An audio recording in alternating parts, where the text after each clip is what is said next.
reading from the Bhagavad Gita, because it was sitting here. And reading from the second chapter, verse number 72. Oh, excuse me. I'm going to read from verse number 70. Puri, oh yeah? Okay. Well, so far I'm doing okay. Puryamana machala pratishtam samudram apa pravashanti yadvat tadvat kama yam pravashanti sarave sashantam apnoti nakama kami apuryamanam. Always being filled. Achala pratishnam. Steadily situated. Samudram. The ocean. Waters. Pravishanti. Enter. Yadva. As. Tadva. So. Kama. Desires. Yam. Unto whom. Pravishanti. Enter. Sarve. All. Sa. That person. Shantim. Peace. Apnoti. Achieves. Not. Kami. One who desires to fulfill desires. A person who is not disturbed by the incessant flow of desires that enter like rivers into the ocean, which is ever being filled but is always still, can alone achieve peace, and not the man who strives to satisfy such desires. Although the ocean, the vast ocean, is always filled with water, it is always, especially during the rainy season, being filled with much more water. But the ocean remains the same, steady. It is not agitated, nor does it cross beyond the limit of its brink. That is also true of a person fixed in Kṛṣṇa consciousness. As long as one has the material body, the demands of the body for sense gratification will continue. The devotee, however, is not disturbed by such desires because of his fullness. A Kṛṣṇa conscious man is not in need of anything because the Lord fulfills all his material necessities.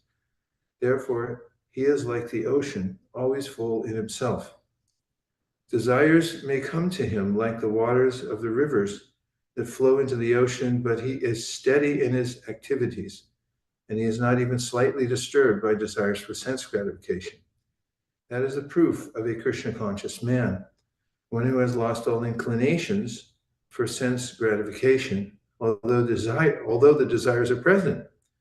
Because he remains satisfied in the transcendental loving service of the Lord, he can remain steady like the ocean and therefore enjoy full peace. Others, however, who want to fulfill desires even up to the limit of liberation, what to speak of material success, never attain peace.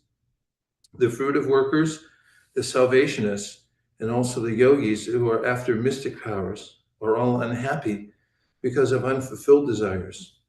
But the person in Kṛṣṇa consciousness is happy in the service of the Lord, and he has no desires to be fulfilled. In fact, he does not even desire liberation from the so-called material bondage. The devotees of Krishna have no material desires, and therefore they are in perfect peace. It's a great honor, pleasure to be here in your ashram. It's very clean and nice, and it's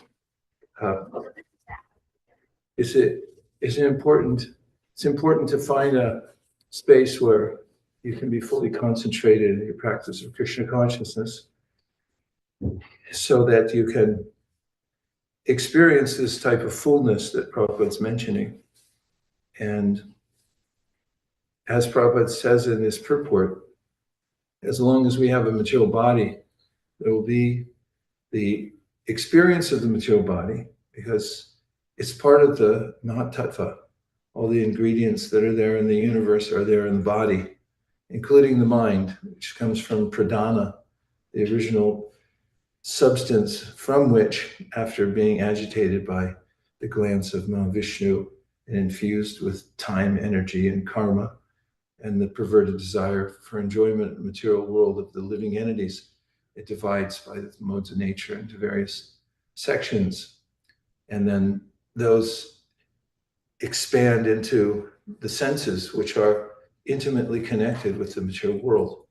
And as soon as one's facilitation of connection with the material world is complete, then the body is part of the Mahatattva. And then when we're inside the body, we'll definitely experience the changes that take place in the material world, not the least of which is attraction to sense objects, which Hamsa Avatar says in the 11th canto of Srimad Bhagavatam is inevitable, since the senses are tied to their sense objects. They're embedded, he says. As soon as the baby comes out of the womb, then there's a way in which his senses become extended into the sense objects. It's automatic. So in the process of cultivating Kṛṣṇa consciousness, one has to experience a higher taste, which means that the experience that we're getting from Kṛṣṇa consciousness is obviously superior to us. And therefore, the sense control of the devotee is genuine. It's not artificial, as Krishna says elsewhere in the Bhagavad Gita, Vishaya vinivartante niraharasya dehina rasavarjam rasopyasya param jushvandivartate. That in the beginning, one may restrain the senses, and there may be a sense that I'm still attached, and it's there within the mind, that I understand the sense object is there. But when one experiences a higher taste, which is natural for us because we're a superior energy, then the idea of sense gratification seems ludicrous. It's not something that the Krishna conscious person entertains or is attracted to, because such a person has something superior. For instance, if you have a meal which is prepared, love and devotion, offered to the Lord, and it's tasty, and then you have the choice of eating what termites eat, which is a piece of wood. For some reason, they enjoy that. Their bodies are designed to eat wood. And you say, which would you like? That you're just compelled to take that which is naturally superior. So Kṛṣṇa consciousness is not about artificial restraint, nor is there a militant competition against the senses, but it's a cultivation of a higher sense of pleasure, which is quite natural and which is achievable by applying oneself to the practice of Kṛṣṇa consciousness. So once that's in place, one can interact with the world without danger. Of course, everyone has to be careful. We read that in the 3rd canto over in Vrindavan. Prabhupada said you have to engage in Kṛṣṇa consciousness seriously, and he said you also have to be careful and not assume that I'm over the disease completely to be attracted to the sense objects. One should not tempt fate or think one's entitled or think I'm liberated. We should always think I'm not liberated. Therefore, I can't cut corners. And if you stay on the safe side and remain humble and think that at any moment I can be overcome by the powerful waves of sense gratification, and you cultivate a higher taste for Kṛṣṇa consciousness, becomes one can stay in that position even up to the time when we leave this material body and be attracted to the form of Krishna, to the name of Krishna, and not to anything in the material world. That's important because we are given a certain amount of time in this life. We have an ayu, time span, and when it runs out, then there's some excuse why the body gets vanquished. When it's over, then one has to be ready for the test, the final test, ante nārāyaṇa-smṛtiḥ, which is the beginning admonition of Śukadeva Gosvāmī for everyone, that you should be ready at the time of death to remember God. So you have to practice it throughout lifetime, in all circumstances, to remain conscious of Krishna while navigating the material world. And one should try to have that superior taste for Krishna, be attracted to the deities and not to the forms of the material world, which are so prevalent. Prabhupada notes that people advertise by putting forward the illusory forms of the physical body, especially the female form. If you walk through an airport, you'll see most of the images there are women or women with men, and the idea is that the senses are naturally attracted there. But for a person who's become attracted to the beauty of Madan Mohan, which means Madan Mohan means the one who conquers Cupid. Everyone's captured by Cupid in this world. And when one becomes attracted to Madan Mohan, the idea is that one can do the impossible, which is to rise above the attraction of Cupid. The idea that I'll be happy in the material world if I can find my counterpart here, and we'll live together in bliss. But one can much more practically attach oneself to Madan Mohan, the beautiful form of the Lord, and also experience the form, qualities of the Lord in his name. Iti murtyabhidanena mantra murtim murtikam yajite yagya purusha sasamya darshanam puman. By learning to be attracted to the holy name of the Lord, to the exclusion of everything else, one starts to develop a sense that I feel satisfied just by hearing Krishna's name, hearing Srimad Bhagavatam, seeing the deity. I don't like to eat anything that's not prasadam.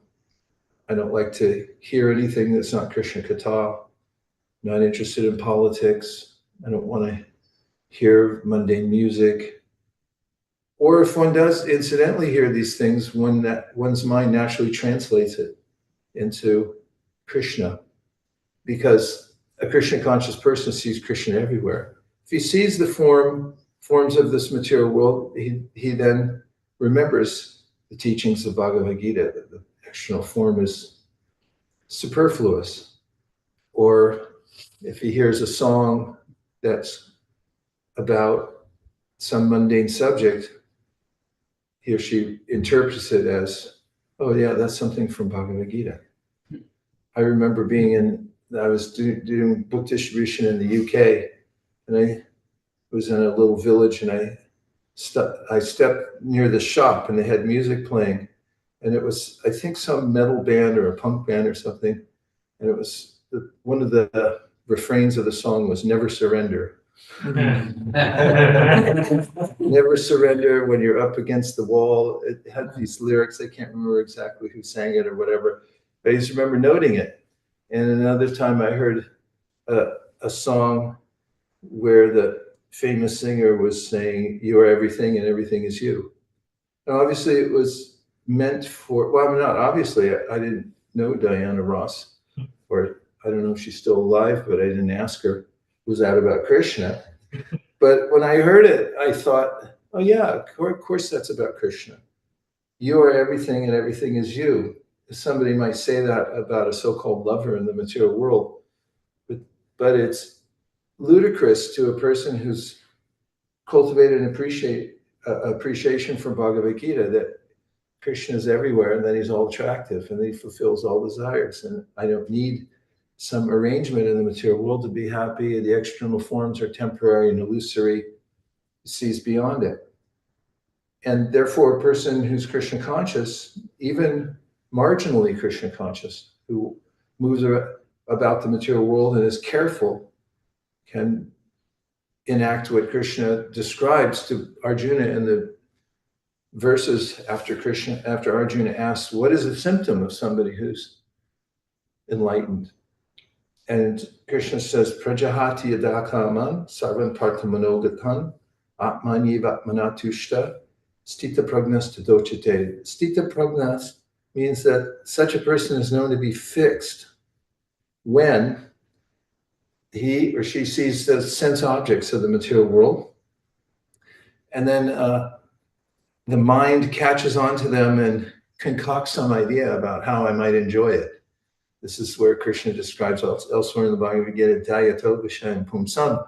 The person looks at the material world, and the process of entanglement is I look at it and I think, oh, maybe I could have that.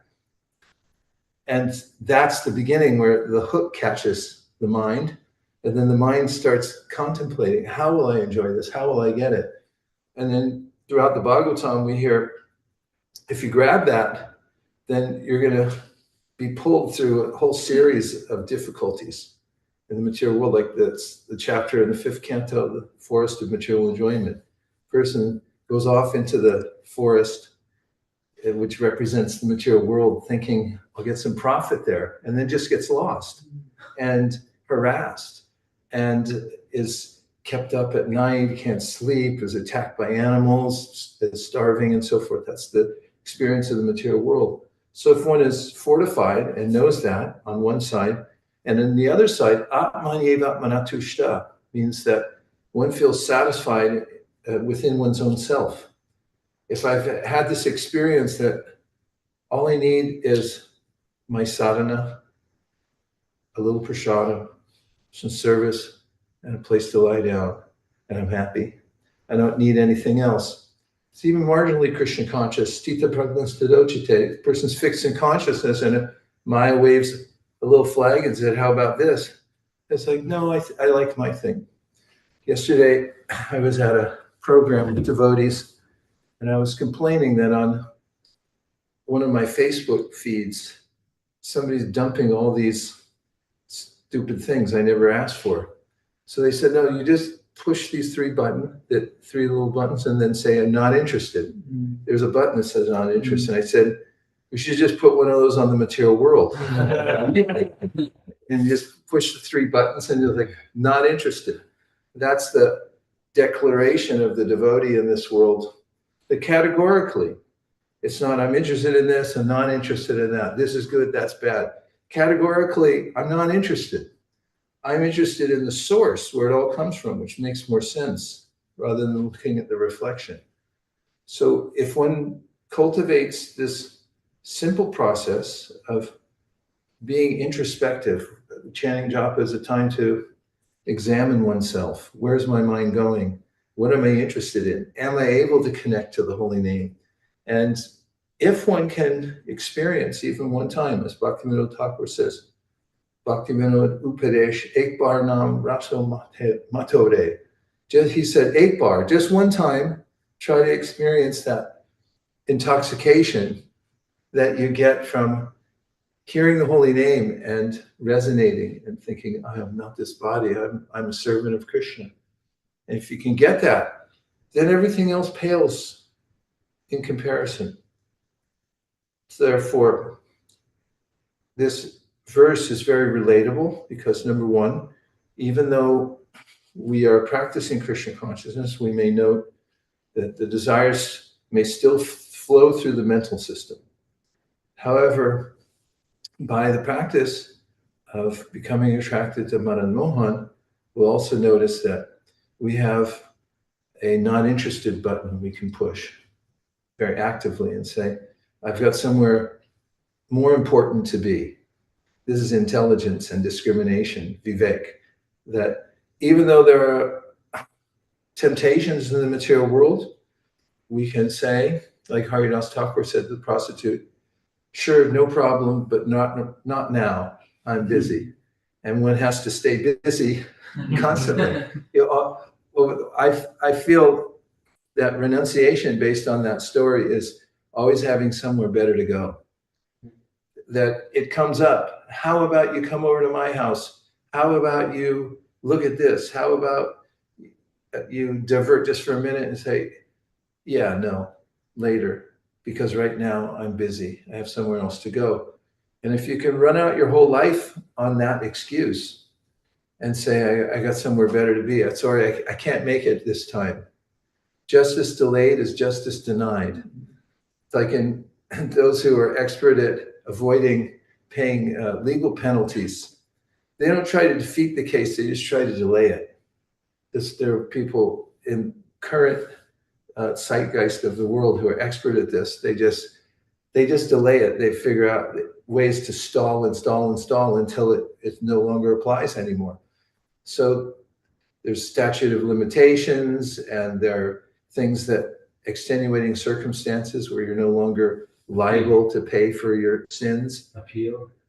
Yeah, you appeal it. You just keep dragging it out. And so this another one of the techniques based on Haridas Thakur. It's like, yeah, no, not right now. I'm busy. I got to finish my rounds. I have to get up in the morning, so I have to take rest. Otherwise, I would. And at the meantime, we're behind the scenes, even though everyone's trying to knock on the door, ring the doorbell, look through the window. We're busy worshiping Madan Mohan. And once we come to that point of seeing the beauty of Madan Mohan, then it doesn't matter who knocks or whatever. It's just like, yeah, no, I'm not into it. And when we come to that point, prajahati yada kaman sarvam parta manogatan, means the mind is going to go. It's always going. It's always presenting ideas for sense gratification based on past experience. But once we have a superior engagement, then prajahati, I don't feel any connection to it. I don't feel an obligation. I push the I'm not interested button. And it's like, yeah, don't send me those in my feed anymore because I'm not going to look at them. If you've ever seen things come up on social media and it's like, you just can't relate to it. People are sending me things in Bengali. I think it's coming from Bangladesh somehow. All these memes. I'm like, I can't read the script. I could if I took enough time to look at it, but I'm not interested. So the whole material world becomes like that for a person who gets a taste for Krishna. And one of the ways that we also become fortified is by going out to give Krishna consciousness to others. Because when we read Bhagavad Gita and then go out into the public, or we have programs where we invite people in, we can see the varieties of consciousness that Krishna describes in the Bhagavad Gita: ignorant, passionate, good. And the Gita comes alive while we're preaching Krishna consciousness to others. It's a way that we can observe how precise Krishna's instructions are in the Bhagavad Gita. And I've had the experience where when I'm teaching Krishna consciousness to others, introducing people to Krishna conscious literature, and I hear things they're saying, or the way they're acting, or the way they're dressing, or just the way they're presenting themselves, I think, oh, yeah, I don't want to be like that. And the contrast between the way devotees hold themselves in the world, the way they show up, and the way people under the modes of material nature show up becomes a point of comparison. I think, oh, yeah, I'd rather be with the devotees. I want to be like them, clean, simple, transcendental, not engaged in activities that make me look foolish. And it doesn't mean we have to go to a mountaintop. It doesn't mean we have to go to the Himalaya. When we were just in Govardhan and we were having our readings every day, this really nice brahmachari showed up one day. And he was saying, I need some service. I said, yeah, just listen, hear and chant. And he goes, no, I want service. And next thing, I said, well, go ask the devotees over there. They'll help you. And I could see him sweeping, helping, this and that. And then after a couple of days, he revealed, well, I went to the Himalayas. That's where I just came from. And I was there for 3 days. I went there to find a peaceful place where I could just hear and chant. And he said, after a day and a half, I was completely bored. And I realized that my mind was agitating me, even in the most pristine place on the planet with the rarefied atmosphere. He said, I got down here as fast as I could because I heard you're having this reading. And now he wanted service because he felt afraid, actually, that I went to the most peaceful place on earth and I was attacked. And it was attacked by the mind. Okay, now do this, do that. And part of it is a sense of boredom, like, oh, how can I keep chanting? So we're safe when we stay in the service mode, when we stay engaged in the morning program and become fully aware of what we're doing. For instance, when I was just in Vrindavan, I was listening to a talk about these various power centers in the Dham and in devotional service in general. And one of them is the Guru Parampara. And that when we worship the Guru Parampara, we get this inordinate power to go on with our devotional service. And there were other power centers like worshiping Tulsi Devi, and there was Govardhan Hill and so forth. So in the Mangal Artis, we'd be singing the prayer and it wouldn't just be rote. But I was thinking, this is the power center. We're singing this to our guru, to the acharyas, and that the power is coming through. And when you think of it like that, that you're plugged in to a charging station, to a spiritual charging station, and you realize that by superior power, I'll be able to rise above the temptations of the material world and be situated firmly in devotional service. Then it becomes heartfelt when we know what we're doing. And based on that, if we have a foursquare, steady cultivation program, and we're very aware of what we're doing while we're doing it, we can run out the clock here in the material world without being implicated. Just like you're on the field and you just run out the clock while you're ahead. And don't stop the game. You just can't stay in there and keep the vibration going and keep following this simple process that's given by the acharyas.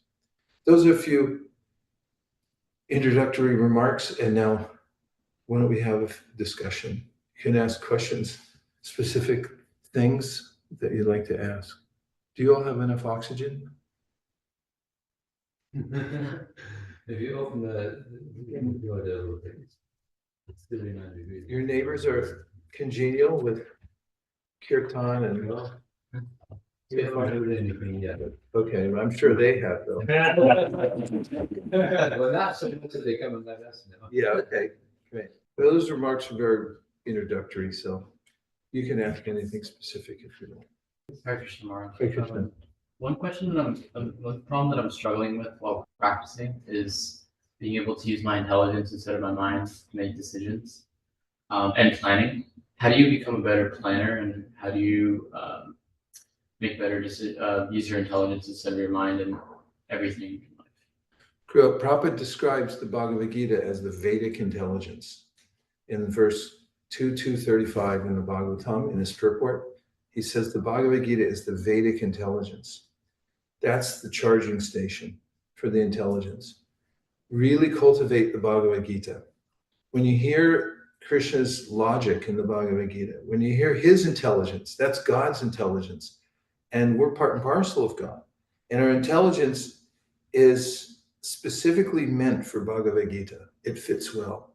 That's why when people read Bhagavad Gita who are a little bit thoughtful, close to the mode of goodness, they'll say, who said this? Where did this come from? And they realize that they can read it over and over again, and they feel their intelligence feels satisfied. Steep your intelligence in Bhagavad Gita. Everything there will give your intelligence, will empower your intelligence to have vivek, or discrimination about what's good, what's not good. And when you strengthen your intelligence by worshiping the Bhagavad Gita with your intelligence, by listening to it, and use your God-given human intelligence just to think about Bhagavad Gita and consider what Krishna is saying, then you get fortified. Your intelligence gets fortified and it becomes stronger and stronger. So that's the place, that's the gym to take your intelligence to, is the Bhagavad Gita. Get really absorbed in it. In one place, Prabhupada said, cram Bhagavad Gita. Everybody knows how to cram if you've been in modern education. So he said, cram Bhagavad Gita. that's the way to develop your intelligence. Just hook it up.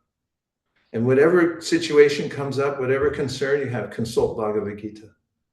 And then you can consult those who have also lived the Bhagavad Gita, and you can say, ask the question, how to interpret what Krishna is saying, or how to apply what Krishna is saying in the Bhagavad Gita. And also, just trying to feel the mood of your question, it's important to be organized. Organize your life so that you know where you're going. Because when you know where you're going, then you tend to stay more focused. So around this time of year, if you come in my kutir, I've got those big Post-it notes all over my walls right now. Because around this time of the year, near the end of the year, I start planning everything. I'm thinking about what are my priorities for 2025, and I'm writing them down. I'm getting my goals lined up. I'm looking at calendars. I'm saying, how's the year going to go? And what are the main points I'm going to hit for 2025? And then there's also a retrospective I'll do after that. How did it go in 2024? How did I do going towards my goals in 2024? Which things did I leave undone? How did I get distracted and things like that? If you have a planning system like that and keep it clearly in front of your face, that what are my priorities? Oh, there it is. I already decided. It's up there on the top. For instance, one of my priorities is to remember Krishna at the time of death. That means I have to reshuffle whatever I'm doing. It's like, is this helping me get there? Because there can be, even in devotional service, some things that don't allow me to do my deep contemplation, and I'm being a little more scattered or unorganized in the way I'm doing it. Is it helping me have my mind in that state where Krishna says, yam yam papi smaran bhavam. Don't get too distracted one way or another, just stay fixed on me. Things like that. Have your priorities lined up for the way you're going to act in the world, for what quantity of things are you going to do in devotional service? You know, Sankhya Purva Kanamagana Natibi. You know that verse? It's from Srinivasacharya. He wrote about the Goswāmīs, and he said, they counted everything. They lined it up. They had Post-it notes in there. They wrote it down. How many times am I going to chant the holy name every day this year? How many books am I going to read? Or how many books am I going to write? Sankhya Purvaka Nama Gana Natibi Kalavasani Krito. They had it all lined up. So that's another way to engage your intelligence, is to decide ahead of time, what am I going to do tomorrow? And then when you wake up, you hit the ground running because you know where you're going to go. It's hard to do because the mind says, no, I don't want to plan because I want to do whatever I want to do. But then you end up as a victim. And the mind just says, oh, let's waste a little time because I'm not really going for anything and I don't want to commit. Most people don't want to commit. So just like you make a vow in initiation, say, I'm doing this. You can make a vow every day.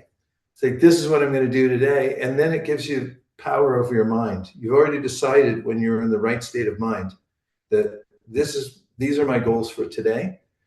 And then when the mind says, let's just be in the mode of ignorance today, say, that's fine. You can do that, but after you finish these things. And by the time you're engaged in those things, then your mind gets enlivened and say, oh, what was I thinking? I really did want to chant a chapter of Bhagavad Gita today, but I just didn't know it because of the influence of the mode of ignorance. So that's one way to use your intelligence, is to plan ahead. Beat your mind to the punch by using your intelligence. Go ahead. A follow-up to that is, let's say you create a plan for the next day. You try to execute it, but you don't get even the first step done on that plan. Do you still execute the plan regardless and then reflect at the end of the day that this plan is too difficult for me to do, and then Yeah, you can reassess if you need to. And it takes a lot of strength, just like any discipline. It's these little decisions that you make. You may think, well, that's just a little decision. No, that's everything. It's in that moment where you say, I made a plan. I'm going to chant a chapter of Bhagavad Gita. that's a good idea. It's recommended by our acharyas. And then it comes time to do it and say, I have to check my social media first, right? And then if you're able to somehow or other develop the strength, say social media later, like way later, first I'll do this. And you get in that habit that first I do my Bhagavad Gita. That's when you start getting strong, is you develop those habits. Like physical body, you know, I don't feel like going for a walk or doing a few push-ups or something like that. It's like, that's all right, it's on my list. I'll just do it anyway because I already wrote it down. I already decided. And if you're not able to get it the first time, then you try to sneak up on it another way. Like maybe do half of what you thought and say, okay, today I'll do one verse. Because the mind can become so stubborn, like a donkey. They're like, come on, boy. And he's like, I won't move. It's like, how about just move one step? And so we have to become expert at coaxing the mind, like at least do something. Just because you can't do everything doesn't mean don't do anything. Try to do something. And oftentimes it breaks it open. And you end up sitting in the corner reading Bhagavad Gita till somebody comes in and goes, don't you want a light on in here? The sun went down. And then you realize you just had a big victory. And if you keep adding those victories up throughout your life, even though it's a battle with the mind, always, you start to get the upper hand.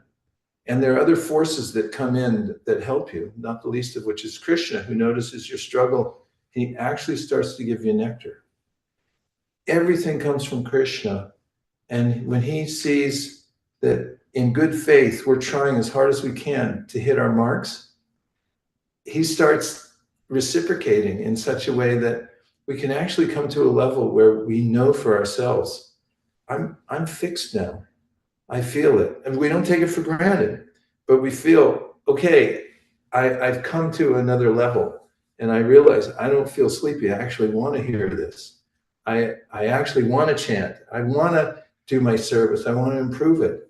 And when we get on those, you can go for 10, 20, 30, 50 years and not even look up because you're so engaged. And then you look up and then some little notice comes and goes, oh, by the way, you have to leave your body now. And then you go like, all right, but I'm a little busy for that too. So just get on with it, you know? So we want to be in that zone of, we want to find whatever way we can to get into that enterprise of devotional service and push the non-interested button in the material world. Okay? Yes. All right.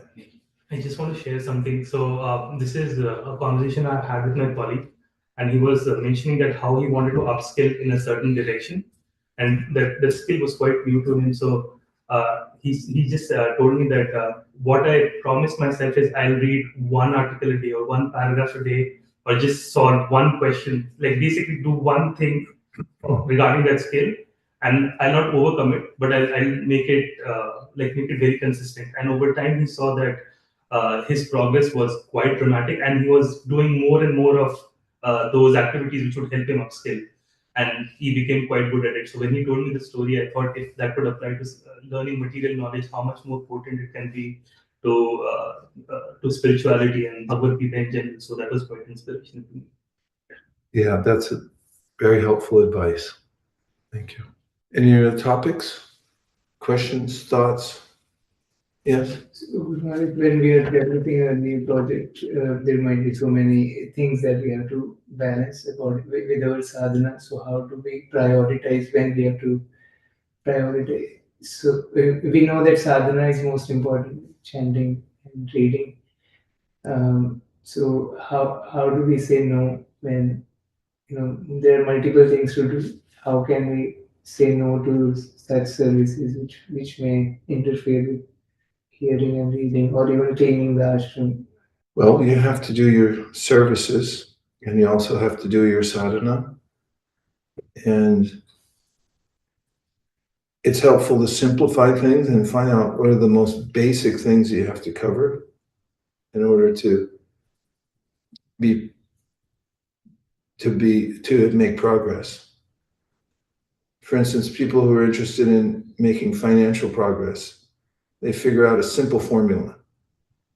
They don't get too fancy. Or people who are interested in developing physical health, they come up with a few things that are really important. Getting enough sleep, exercise, diet. Those are 3 things. That's all you need, actually. Similarly with our sadhana, we should figure out what are the few things that I have to do in order to stay steady. One thing is chanting and the other one is reading. And if you can, during times when there are a lot of other things going on, revert to the basics. What are my foundation? You always win with basics. If you keep doing the most fun, find out what the fundamental principles are that are most effective, and keep doing those over and over again. And you just have to keep adjusting to that and make sure you're trending, and not become freaked out if you get to a point where, oh, I veered too much this way. You just adjust back. It's a complicated life, being a human, and also we have all these ambitions, expand this, do that, millions of services going on. Plus we got this sadhana that we're doing every day. So just keep examining it and pull it back to where it's effective, and try to trim the places where you don't really need to expend extra time. Look out for time wasting things, or things that you could delegate to other people. Outsource, simplify, and delegate are 3 very important aspects of management. So you don't do everything yourself, work smarter, not harder. And you have to also set an example for yourself that my most important activity is my sadhana. It's like one of my godbrothers once told me when I was posing a similar question, because I knew he was also overwhelmed with various duties to do. He said, well, one thing is, to be effective in anything, you have to be blissful. And so make sure that you're doing those things that bring you to that point of feeling blissful. Otherwise, whenever things happen, then I'm not happy, because you're feeling guilty, or you're feeling out of balance, or you didn't get enough sleep, or any of those things. It's better to prioritize ahead of time and try to trim those things that don't allow you to finish what you need to finish. Slow and steady wins the race. And if you get too frenetic, you add too many things on, then you can get a little out of balance, and there can be over endeavor even in our spiritual, in our services. For instance, I mean, there's the admonitions, don't read too many books.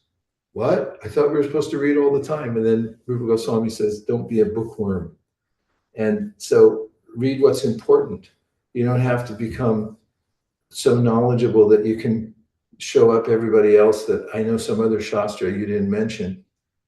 Get versed first in the Bhagavad Gita, and then you don't have to worry about importing books from every part of the world. Assimilate what you have. That's a simple process. And just remember that the chanting of good rounds does everything else, and try to stay fixed in that.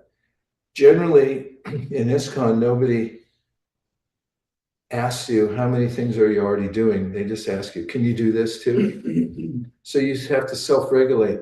I've had that experience early on because, as I've said many times, in a darshan with Prabhupada, there were just a few of us there, and he said to us unequivocally and very sternly, you must also read my books. And in the era, during that era, it was around circa 1973, there was a heavy push for progress in book distribution and expansion and so forth. And I just remember encountering some parties that were pushing so hard all the time to hit new scores and so forth that they didn't take time to read. But I already knew Prabhupada said so sternly to us that you must read my books, not just sell them. I knew it was the right thing to do, so I had used my own initiative to say, one way or another, I got to read Prabhupada's books every day because he told me to. and nobody else is going to keep a log of how much you're doing unless they're really on top of it. So you kind of have to self-regulate and make sure you don't get so overwhelmed with things you're trying to do next to expand that you forget to do your primary things. I could have just said that in one or two sentences, but that's the idea. Keep setting your priorities and say what's important. Otherwise, if you don't do it regularly, then there's mission creep and other kinds of things enter into your schedule. And then someday you find yourself overwhelmed.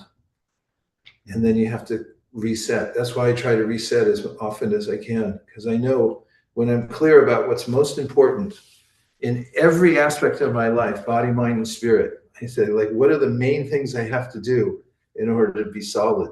Then if I can stay in that mode, then I'm safer than if I just do whatever comes up. Mm-hmm. And sometimes you have to trim.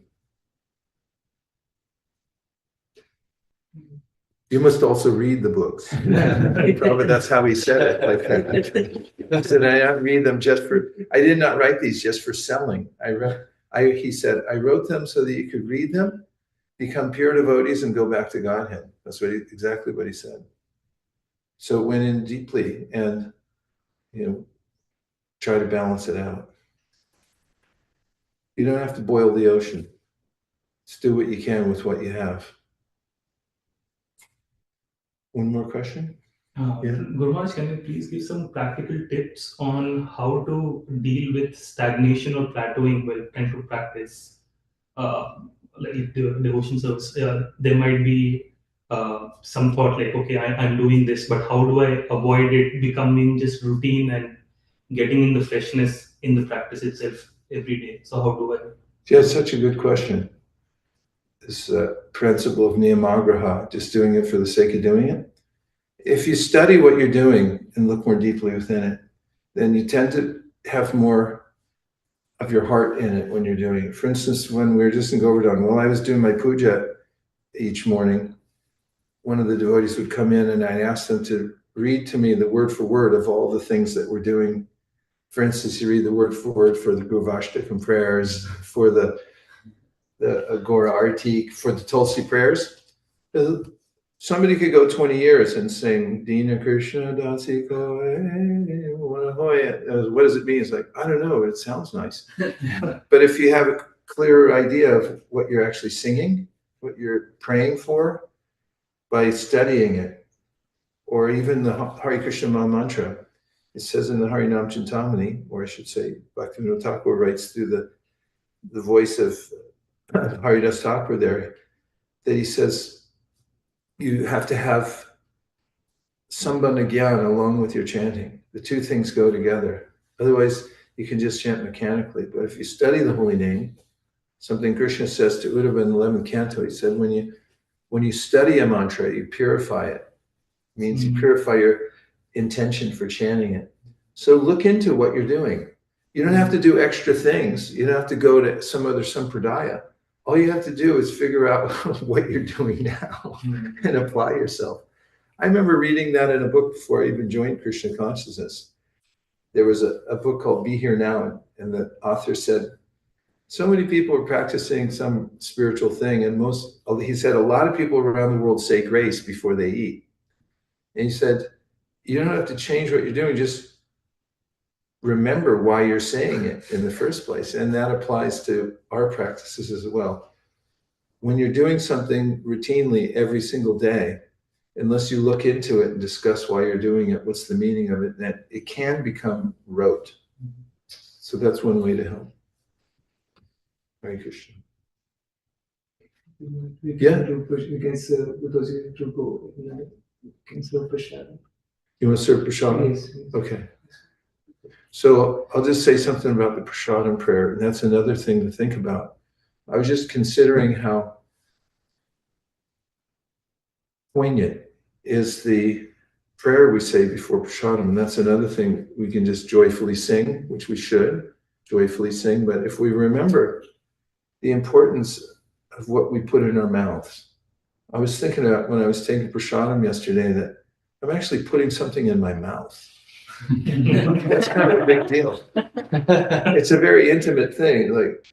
Like that's my mouth. And if you're really conscious, as Bhaktivinoda Thakur says, that this is Krishna's kindness, that he gave us prasadam, which is same as him. It's the same vibration to put in your mouth, and your tongue is analyzing it. And if you do it very consciously, that, oh my Lord, you're so kind, rather than me being a subject to the modes of nature and being a pig to eat dirty things, or to just be affected by karma so heavily that I'll eat things that are factually detestful and horrible, that cause ugra karma. I'm not forced. You're so kind, you gave me this alternative. And if I remember that when I put it in my mouth, when I'm taking prasadam, I'm honoring it and thinking, Krishna, you're so kind, thank you. And it's a very intimate experience, and I'm taking prasadam and I meditate on it, then that's an example of not getting caught in just rub-a-dub-dub, thanks for the grub, and then just eat. But very Prabhupada, as Shruti Kirti said, he used to eat, he'd honor prasadam alone. And he'd sit facing a wall. So he was just there with the prasadam, and he would meditate on it when he was taking prasadam. So that's something important. Thank you very much for having me over. Your ashram's beautiful. It's a highly desirable occupation to have a brahmachari ashram and to cultivate this sense of simplicity, that I only need service, place to lie down, a little prasadam, and a set of Bhagavatams in the corner, and I'm happy. And when you have that, then you have a basis for your life. Whatever you do throughout your life, then you know that I can always repair to the safety of being happy, just being a soul and being engaged in Krishna's service. So please keep up the great work and cultivate more. Plan to expand the ashram system here in Silicon Valley, so more and more devotees have the opportunity to have this experience. And then we have more warriors to go out to beat Mayapur. Hare Krishna. And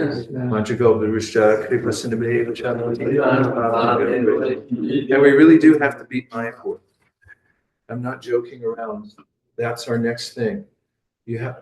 We want statistical analysis. We want it on the wall. We want to have a clear plan of what it's going to take, and we'll do whatever it takes to develop the infrastructure, to bring in more devotees, to calculate how we're going to apportion our energy.